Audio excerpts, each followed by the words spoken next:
አብይ አህመድ የኦነግ ሸኔ መስራች እንጂ የኢትዮጵያ መሪ አይደለም። አብይ አህመድን ለማስወገድ በጋራ እንዘምታለን።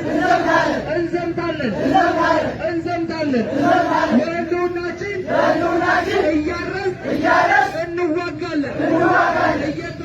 እየተዋጋን እናርሳለን። እያመረን እንዋጋለን። እየተዋጋን እናመርጣለን። የአብይ አህመድን ገዳይ ቡድን ለማስወገድ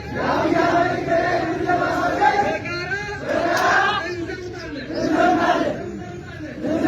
የአብይ አህመድን ገዳይ ቡድን ለማስወገድ